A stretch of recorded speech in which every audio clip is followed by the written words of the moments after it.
battleground stock lately. Since reporting earnings at the beginning of May, the online bank has been hit with major skepticism on Wall Street. Credit Suisse forecasting a growth deceleration in the back half. Morgan Stanley worried about personal loan risk. And just yesterday, Wedbush downgraded the bank, saying it might be at a tipping point when it comes to loan originations and sales. SOFI is down over 25% in this month.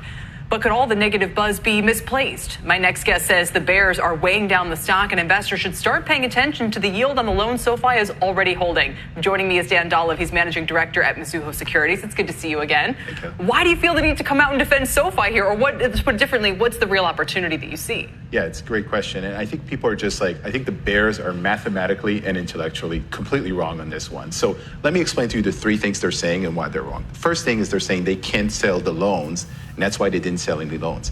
It's not that they can't sell the loans. We did some work that shows you that they're earning a better yield by keeping the loans on the balance sheet, about 6.4% versus selling them for 5%. So if I told you, hey, you can keep it here, right? Right. Why buy the cow if you can get the milk for free? And that is also a function of high interest rates. I mean, you go back a decade ago, or not quite, but the opposite might have been true. But today the situation has changed. Exactly, and they're very high quality loans, right? They've got a book of about $9 to $10 billion personal loans.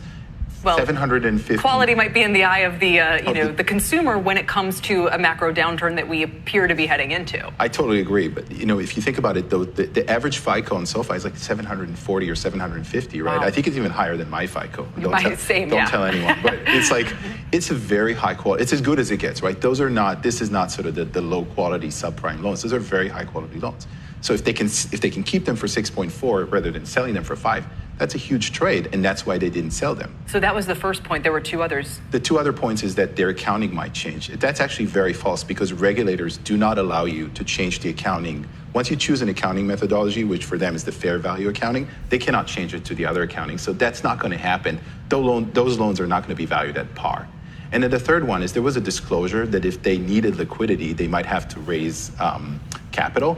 That same disclosure was around when the S1 or the original 10K came out. So there's nothing new there. So I could refute all three of those bear points, and I think they're completely wrong, both mathematically and intellectually. Do you say that even being somewhat cautious about prospects for fintech, broadly speaking, right now?